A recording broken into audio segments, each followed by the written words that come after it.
the most important chapter. The most important chapter in accounts. जब से BRS syllabus में आया है तब से लेकर आज तक ऐसा कोई भी क्वेश्चन पेपर सेट नहीं हुआ जिसमें बीआरएस का क्वेश्चन नहीं. ठीक है, यानी बीआरएस से क्वेश्चन आता ही है, आएगा ही डेफिनेटली. 10 मार्क्स का फिक्स्ड है. ठीक है, so we are now starting with bank reconciliation statement, that is BRS. Class में बताओ किसका बीआरएस पहले नहीं किया. बीआरएस पहले नहीं किया हुआ, आपका किया हुआ है.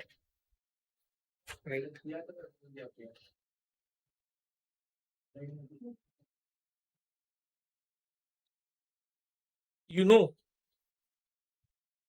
क्या याद है? बैंक में क्रेडिट होता है तो अपना बुक्स में डेबिट होगा, और बैंक में अगर डेबिट होगा तो अपना बुक्स में क्रेडिट. बस इतना याद है. ये पासबुक कैश बुक का कुछ लोचा लोचा इधर उधर होता था. ओके ठीक है, चलो. सच्ची में याद नहीं है? Thank you so much. अच्छा है याद है, बिकॉज मेरे को ये अपने स्टाइल से पढ़ाना था. ठीक है, अगर नहीं किया हुआ है then it is a very very good and positive sign कि मेरे को ये मौका मिलेगा कि मैं बीआरएस फ्रेश अपने स्टाइल से पढ़ा सकूं. ठीक है, तो अच्छा है कुछ भी याद. राइट, बैंक रिकंसिलिएशन स्टेटमेंट यानी बैंक से कनेक्टेड है. ठीक है, बिजनेस में बैंकिंग ट्रांजैक्शंस तो होता ही है ना, बैंक के साथ ट्रांजैक्शंस होता है. अब बिजनेस बैंक के साथ जो भी ट्रांजैक्शंस हो रहा है बिजनेस का, वो बिजनेस इधर रिकॉर्ड करता है. बिजनेस का बैंक के साथ जो भी ट्रांजैक्शंस हो रहा है वो बिजनेस किधर रिकॉर्ड करता है. हाँ डेफिनेटली अपने बुक्स में रिकॉर्ड करेगा, पड़ोसी के बुक्स में रिकॉर्ड नहीं करेगा, बट किधर रिकॉर्ड करता?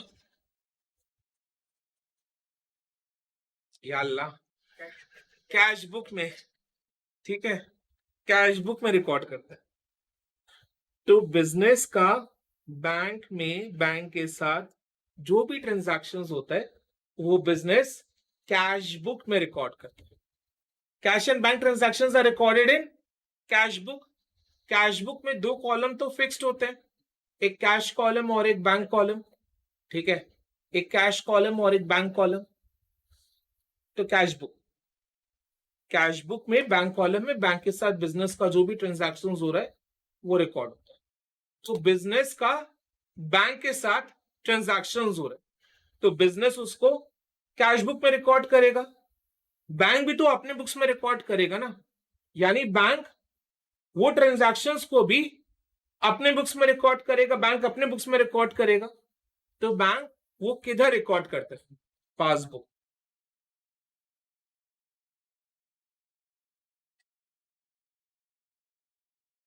ठीक है, सो बिजनेस बैंक ट्रांजैक्शंस को कैश बुक में रिकॉर्ड करता है एंड बैंक सेम ट्रांजैक्शंस को पासबुक में रिकॉर्ड करता है.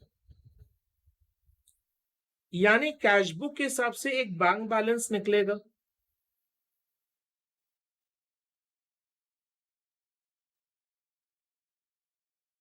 ideally in an ideal situation यानी जब सब कुछ सही है, in a very ideal situation the bank balance जो कैश बुक के हिसाब से निकला है सेम पासबुक के हिसाब से भी उतना ही आना चाहिए ना. in an ideal situation, yes or no? So in an ideal situation bank balance as per cash book should be equal to the bank balance as per passbook, because business banking transactions को cash book में record कर रहा है और bank passbook में record कर रहा है वही सेम ट्रांजैक्शंस को. तो कैश बुक के हिसाब से जो बैंक बैलेंस निकल रहा है सेम अमाउंट पासबुक के हिसाब से भी होना चाहिए. राइट, यस और no? So bank balance as per cash book should be equal to bank balance as per passbook in an ideal situation. But ये ideal situation real life में exist हो नहीं सकता, होता नहीं,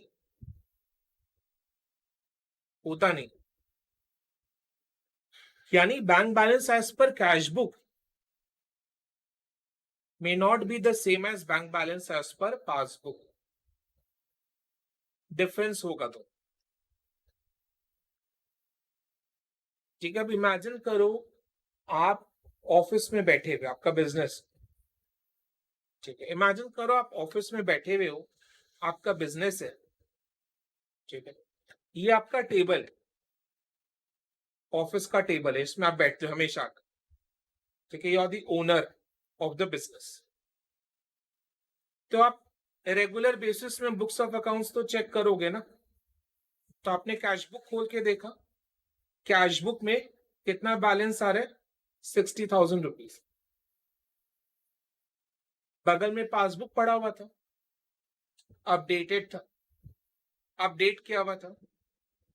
ठीक है, तो पासबुक में भी आपने सोचा कि एक बार देख लू कि पासबुक में भी 60,000 है भी या नहीं. एज अ बिजनेसमैन आप ये करोगे कि नहीं करोगे, क्रॉस चेक करते कि नहीं. नॉर्मली बता रहा हूं, क्रॉस चेक करेंगे ना कि अगर कैश बुक में 60,000 शो कर रहा है तो बैंक में एक्चुअली में 60,000 है भी या नहीं, वो पासबुक से पता चल जाएगा. आप पासबुक खोल के देखे and to your surprise balance match नहीं कर. डोंट यू थिंक उस वक्त आपके मन में बहुत सारे क्वेश्चंस अराइज होंगे कि क्यों नहीं मैच कर रहे. आप एक बार के लिए हिल जाओगे ना कि क्यों नहीं मैच कर रहे, कहां गया मेरा बैंक का बैलेंस. राइट, दो पॉसिबल सिचुएशन हो सकता. कैश बुक में 60,000 है और पासबुक में 40,000. तो आप ये सोचोगे कि बैंक में 20,000 कहां गया, है ना. 20,000 कहां गया. दूसरे सिचुएशन में जब कैश बुक में देखते हो 60,000 है और पासबुक में 80,000, तो आप ये देखोगे कैश बुक में 20,000 कहां गया, 20,000 कहां गया, ये सोनो. तो इन आइदर केस, चाहे पासबुक में ज्यादा बैलेंस हो या कम बैलेंस हो, इन दोनों केसेस में you will really find out कि why there is a difference between the bank balance as per cash book and the bank balance as per passbook. As a businessman आप ये करोगे कि नहीं करोगे कि अगर मेरे कैश बुक में जो बैंक का बैलेंस है वो अगर पासबुक के बैंक के बैलेंस से मैच नहीं कर रहे, तो क्यों नहीं मैच कर रहे, क्या रीजन हो सकता है. आप डिफरेंसेस फाइंड आउट करो. ठीक है, अब खुद सोचो एक बार, बुकिश नॉलेज मत बताना मेरे को, या क्लास 11 में जो सीखा था उसको रेफर मत करना. जनरली कैजुअली रियल लाइफ में if you face such a situation, suppose उस सिचुएशन में आप अभी हो. ठीक है, आपने अकाउंट्स उतना कुछ पढ़ा नहीं है ना, अकाउंट्स ये सब पढ़ा ही नहीं, अकाउंट्स का नॉलेज नहीं, भूल जाओ अकाउंट्स नहीं पढ़ा. ठीक है, right. So suppose if you're exposed to such kind of situation in real life, what will you do? How will you find out the differences between the bank balance as per cash book and passbook? मतलब real life में अगर ये situation आप पर आ जाता है तो आप उस समय कैसे डिफरेंसेस पता करो. आपको अकाउंट्स का नॉलेज एकदम भी नहीं है, never studied accounts in life. So do not use any accounting terms while answering the question. कैसे चेक करेंगे, कैसे बोलते रहो, कंटिन्यू. चेक करेंगे कहाँ पे लाइक एंट्री हुआ है, बैंक से विथड्रॉ हुआ है, उससे चेक करेंगे कि ऐसा कुछ है जो लाइक मैंने दिया है पर अगर बैंक तक पहुंचा नहीं. ये बेसिकली इसका आंसर तो मैं फ्रेम कर रहा हूं कि जो आंसर बोला उसको रिफ्रेम कर रहा हूं, ठीक है। अश्मित बोल रहे कि सर अपने क्या करेंगे, कैश बुक को एक तरफ रखेंगे और पासबुक को एक तरफ रखेंगे, अकाउंट्स का नॉलेज नहीं है मेरे पास। तो मैं देख रहा हूं कि पासबुक में सॉरी कैश बुक में जमा हुआ है, तो पासबुक में भी वो जमा हुआ है कि नहीं, यही तो चेक करेगा ना। जमा निकालना तो अपने को पता ही होगा ना, जमा करना है निकालना है, ये तो कोई भी जो पढ़ा नहीं है वो उसको ही पता है, राइट। इलिटरेट पर्सन को ही पता है कि जमा खर्ची क्या होता है, राइट। तो वो देख रहे हैं कि इधर में जमा है, कैश बुक में जमा है और पासबुक में जमा है कि नहीं ये डेट। फिर वो देख रहे हैं कैश बुक में निकाला है, बैंक से इतना रुपया निकाला है, तो पासबुक में भी उतना विड्रॉवल है कि नहीं। फिर कैश बुक में इतना जमा है तो पासबुक में भी इतना जमा है कि नहीं। ऐसे करके लाइन बाय लाइन अपने जमा विड्रॉवल डिपॉजिट्स को क्या करना है, चेक करना है। आई बात समझ में? डिफरेंसेस पता कर रहे between the bank balance as per cash book and bank balance as per passbook. इस तरीके से दोनों बुक्स को पास रख के, this process is called reconciliation. Reconciliation is that process which you have stated, which I have described right now. That is the process of reconciliation. Reconciliation का हिंदी में मीनिंग क्या है? मिलान करना, मिला रहे, कैश बुक और पासबुक को आपस में मिला रहे, देख रहे कहां फर्क है, कहां डिफरेंस है। This process is called reconciliation. And reconciliation के वक्त, ये रिकंसिलिएशन के प्रोसेस के वक्त आपको जो डिफरेंसेस पता चला है, वो डिफरेंसेस को आप एक स्टेटमेंट के फॉर्मेट में लिखोगे, and that statement is called bank reconciliation statement.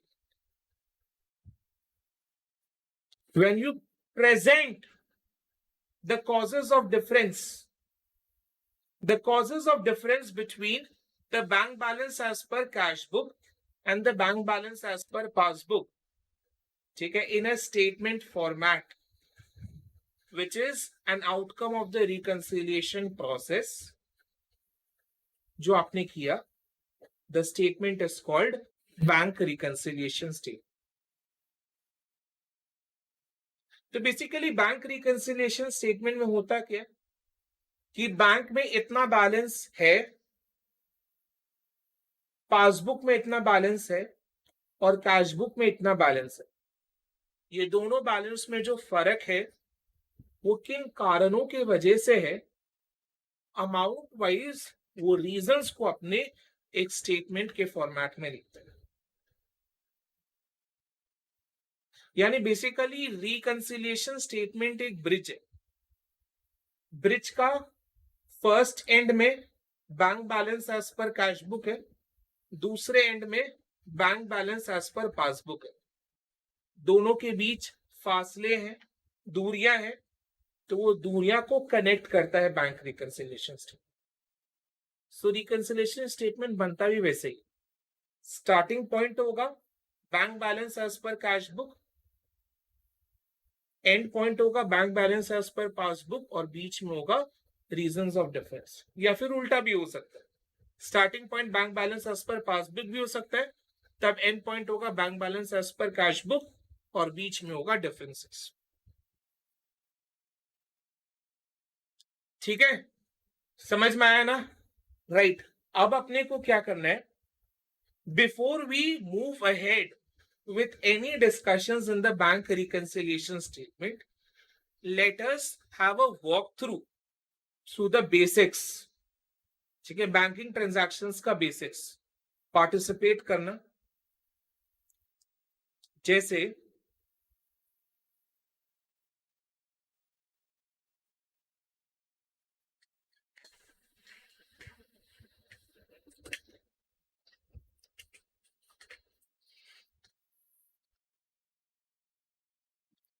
जैसे कैश बुक में जब बिजनेस बैंक में हार्ड कैश जमा करते, हार्ड कैश जमा किया, बिजनेस बैंक में 10,000 रुपया हार्ड कैश मतलब समझता है ना, हार्ड कैश जमा किया, तो कैश बुक में क्या एंट्री पास होगा? Bank to cash, bank account debit to cash,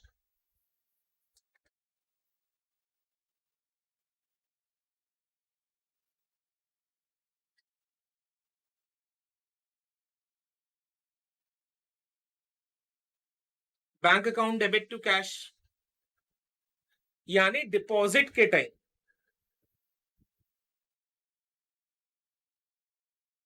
bank account debit to cash, deposit के टाइम बैंक का बैलेंस इंक्रीज होता है या डिक्रीज होता है? इंक्रीज होता है। सो डिपॉजिट के टाइम बैंक बैलेंस इंक्रीज हो रहा है, तो एंट्री पास होता है bank account debit to cash. अब जब बैंक में अपने कैश डाले तो बैंक भी वो ट्रांजैक्शन को रिकॉर्ड करेगा, बैंक भी वो ट्रांजैक्शन को रिकॉर्ड करेगा। अब कुछ टाइम के लिए मान लो कि आप बैंक, तो एज अ बैंक अगर मिस्टर एक्स नाम का कोई बंदा, ध्यान से सुना, अब भाई आप लोग क्या हो? बैंक। तो एज अ बैंक अगर मिस्टर एक्स नाम का कोई बंदा आपको 10,000 रुपीज देता है, तो एज अ बैंक, आपका बैंकिंग बिजनेस है, बिजनेस ही तो है ना, बैंकिंग बिजनेस है, तो एज अ बैंक आप क्या एंट्री पास करोगे? Cash to mister X, cash account debit to mister X, cash is an asset, increase हो रहा है, who is the giver? Mister X. Business अपने बुक्स में अपना नाम का एंट्री थोड़ी ना पास करेगा, तो कैश टू बैंक कैसे हो सकता? समझ में आ रहा है ना? बिजनेस अपने बुक्स में अपना ही नाम का एंट्री कैसे पास करेगा? यानी बिजनेस अपने साथ ही खुद ही ट्रांजैक्शन खेल रहा है, राइट? पॉसिबल नहीं है ना। तो cash account debit to X account, who is the giver? X. क्या गिव किया उसने? Cash, cash comes in debit, so cash account debit to mister X.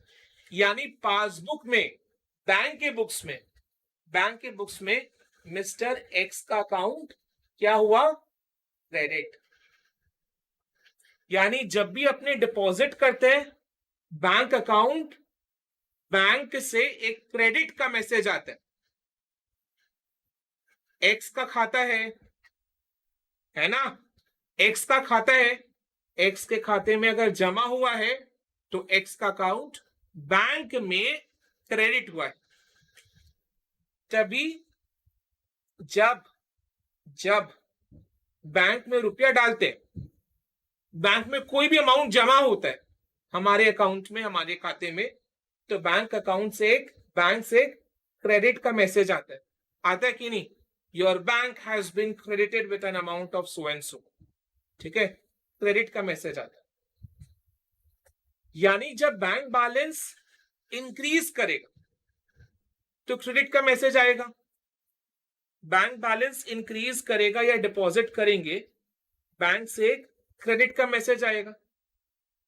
यानी डिपॉजिट और इंक्रीज के टाइम कैश बुक में होता है डेबिट और पासबुक में होता है क्रेडिट। ये चीज क्लियर हो गया? यानी जमा के टाइम, इंक्रीज के टाइम कैश बुक में होता है डेबिट, पासबुक में होता है क्रेडिट। क्लियर?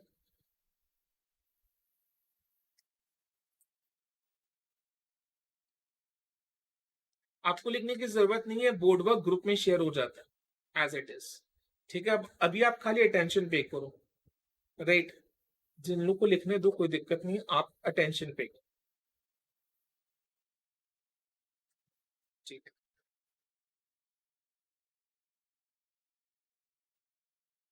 यानी बैंक में अगर ज्यादा जमा हुआ है, बैंक में अगर ज्यादा जमा है, विड्रॉवल से ज्यादा जमा है, तो कैश बुक में आएगा डेबिट बैलेंस और पासबुक में आएगा क्रेडिट बैलेंस। विड्रॉवल से ज्यादा अगर जमा हुआ है, डिपॉजिट हुआ है, तो कैश बुक में आएगा डेबिट बैलेंस, पासबुक में आएगा क्रेडिट बैलेंस।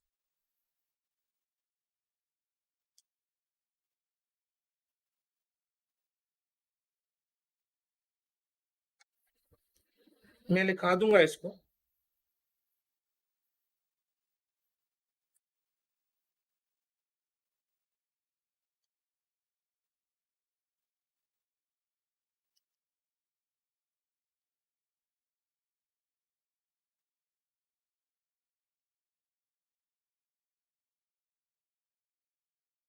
अब मेरे को ये बताओ, जब बैंक से अपने पैसा निकालते हैं तो बिजनेस अपने बुक्स में क्या एंट्री पास करे?